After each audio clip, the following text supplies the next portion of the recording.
I'm here in Medjugorje and I'm with, what's your name? Terry Brockman, Terry, where are you from?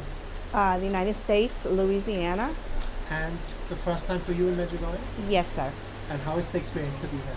Oh, it's been beautiful. Very beautiful. I've been trying to get here for 2 years.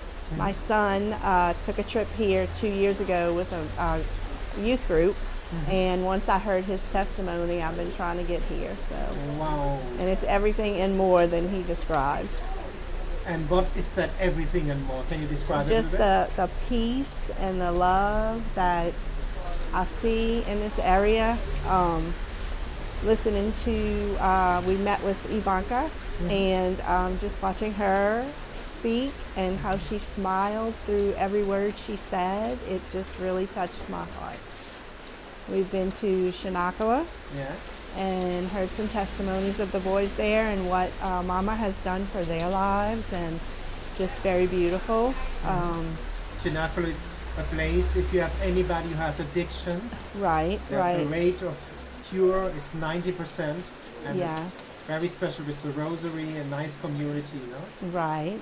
And then yesterday we had the opportunity to hear Patrick's story, Yeah. and that was very beautiful as well.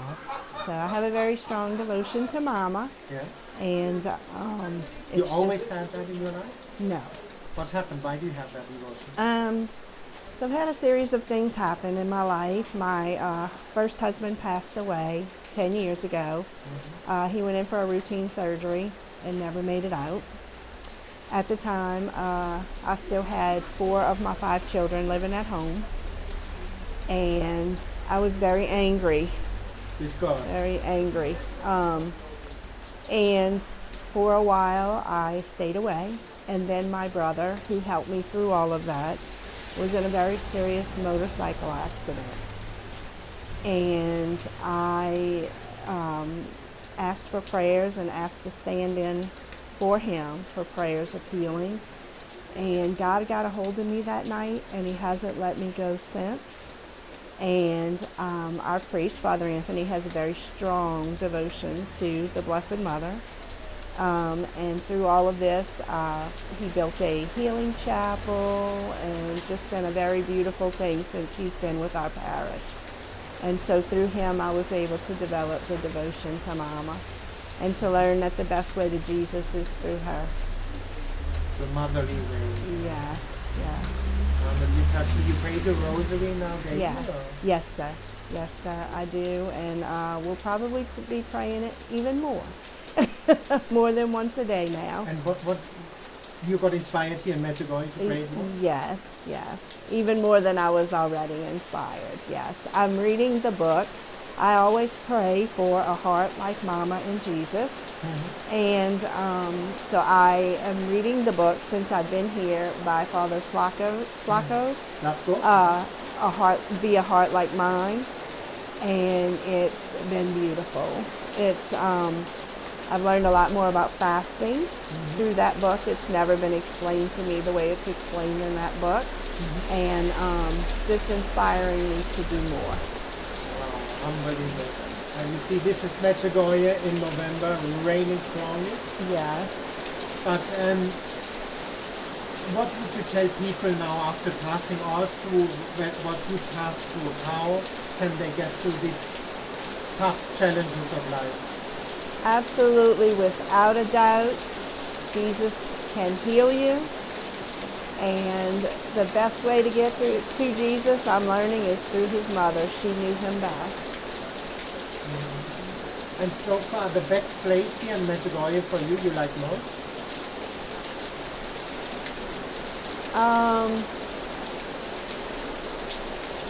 I guess we had mass at a little chapel in Mother's Village, and that was very nice. And I love we're staying at Maria's, the Magnificat.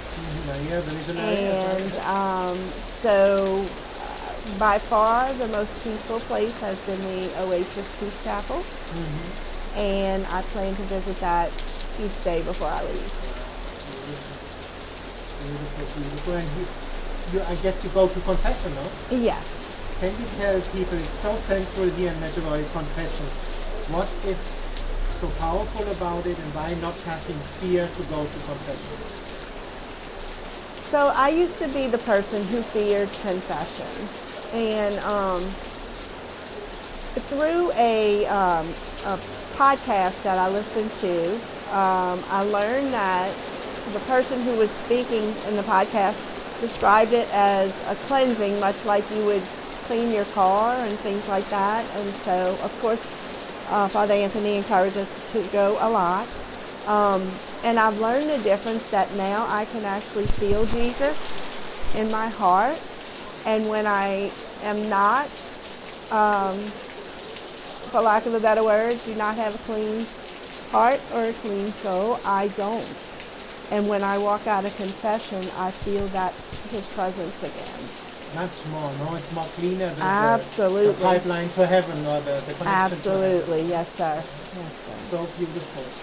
And you play the Divine Mercy chapter as well? Yes. What yes. is so beautiful for you about that prayer? Just asking for his mercy and knowing that he will give it, because he is a very merciful God. And I've gotten away from the devotion, but I think that is another one that I will pick up again after visiting here. Sometimes we get very overwhelmed with our devotions, but I realize that is one that I need to get back to. So as well as praying the rosary and the Divine Mercy Chaplet, and just keeping those things at the forefront of my life. And you said that night when your brother had the accident, you prayed and you had this connection. What happened exactly in that night? So I attended a healing service at our church, and when I was standing at the altar, I asked God to let me stand in for my brother, and to be an instrument in his healing. And a big part of his injuries were his legs and his head. He has a TMI, a traumatic brain injury. He remembers long ago things, but short-term memory is very bad, and he has been in a nursing home since. But getting back to the part where his legs were injured, when I stood up, because I rested in the Spirit that night, and when I stood up, my legs felt like I couldn't leave the church. Like I had to stay there. And so I just stayed and prayed and prayed and prayed, and I fell in love with Jesus that night. Like, he took me by the hand, and he has never let me go. And it's such a beautiful experience to have him close to you. It is, yes, sir. And if somebody listening now who does not have this experience, just pray, ask and you shall receive. It's very simple. Absolutely. Ask and you shall receive. Absolutely. And sometimes God pushes us through happenings in life, like now, do what happened there. Right. And, I have, God has blessed me with another wonderful man. I have remarried. Yeah. It will be 7 years. And he was actually a childhood best friend of my first husband. Wow. Who stepped in to help with the kids and just was there as a friend, and then later became more than a friend. So without that blessing, I don't know where I'd be today. Yes, same with me. If we don't have these angels in life. Right, absolutely. And we have so much, think always about it. We have so much to be thankful for, no? Because we all live life, yes. we forget, we see all the bad things. But take a moment and think what can happen, what happened nicely in your life. Yes, and trust in him. He, Father Anthony will often ask, who is he to you? And I tell him all the time, he's my everything. What do you mean by that? Well, he's my guidance counselor. He's my provider. He's my best friend. He's my, confidant. He is everything to me. I thought growing up, I was Catholic my whole life, and I always thought that I had a relationship or that I knew Jesus. But that night when he took my hand, it was all different. How can you describe that? How he touched you in your heart somehow? I just, it was like I developed a thirst, and I just could not get enough. I wanted to spend time with him in the chapel, Adoration Chapel, all the time. I took on 2 hours a week of adoration with him, and if I could every day, I would do it every day. It was just a beautiful experience. Like when I'm in a state of grace, I can feel his presence. And That's why confession is so important. it is very important, very important. And, it has helped me to recognize people who are a occasion of sin for me, who every time I'm around them, I feel like I have to go to confession when I leave because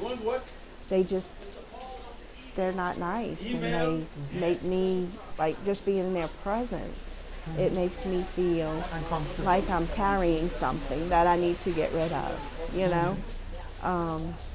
But yes, I definitely love Jesus, and anybody who knows me knows I love Jesus, and passion for children. I do a lot of volunteer work teaching children about Jesus. I work in a Catholic preschool as a teacher. He has totally changed my life. Yes, absolutely. And now mommy is touching you here. Absolutely. Absolutely, she is. So we had the privilege of being in the room with Maria when she received a apparition the other day. And just as much as I could feel him, I felt her in those moments. Like I just felt this fullness in my heart. And, I have a lot of friends who are not Catholic, and they just don't understand it, but she's our mother, and she loves us very much. So. That's what she says here. If you knew how much I love you, you would cry of joy, Oh, tears absolutely. of joy. Absolutely. And my earthly mother is still alive, and, but she knows that I have a heavenly mother and that I love her very much and that she loves us very much. So. And no jealousy, because no, she loves the absolutely. mommy as well. Oh no, absolutely not. She loves Mama too. She prays the rosary, and she does all of that as well. And for our Protestant friends, it's all scriptural. It's written in the Bible. The Absolutely. last big present on the cross was, "Here's your mother, John." Yes, absolutely. And if for all only of us. they knew. If they only they knew what they missed they out. knew what they are missing. Absolutely. Yes. But we are united in prayers. You are our brothers. You are all brothers in Christ. Absolutely. And at the end, what would you tell people why come to Medjugorje one time? I think everyone should experience the peace and the love and the joy here. I think it's like the closest thing to heaven on earth. It's like a little glimpse of heaven for me. And the last PS question. Yes. You have been married now twice. What is Yes. the secret of a happy marriage? So many people, so many divorces now. And the fight is for the family. Christ should be the center. Absolutely. And then there will be happiness. Absolutely. Trust in Him. When there are difficulties, pray together to Him and just give it to Him and let Him handle it. Thank you so much for that beautiful interview. You're welcome. And we were just talking and you said the trust is important in Jesus. How can you have that trust? And how do you pray to Him? You also pray, Jesus, take my hand every second of the day and guide me. Absolutely. Yes, Through the sir. Holy Spirit. Our Lady, take my hand. A big part of my healing process was being able to trust in Him. Yeah. And I had a very beautiful encounter with Him. One day I was praying by the statue of the Sacred Heart of Jesus, and I was having some struggles, and I talked to Him about it. And then I attended a healing service, and while the priest was praying over me, there was it was like a gust of cold air. And when I opened my eyes, it was no longer the priest standing in front of me. It was Jesus. And He said to me, Let Let it go. I have you. Repeat that. That's Let important. it go. I have you. And from that point on, I learned to let things go and trust in Him. And that means living in the divine will, no? Absolutely. Yes, sir. By- Trusting Him yes. in everything, every aspect of my life. Mhm. Never make big decisions without going to Him first and praying about it and just really asking for His will to be done in all situations. And then you have peace and joy, no? Yes. If not, we are in unpeace. We are not comfortable. No? Absolutely. And if it's not peaceful, then I know it's not for me. It's very simple. The spirit, Catholic spiritual mathematics. If you have peace with a decision, then it's from God. If you don't have peace, wait Right. until God reveals. No? Absolutely. I like to say that God is love, and anything that is chaotic or disorganized is not of God, because He is peace and love always. Yes, sir. Thank you so much. You're welcome.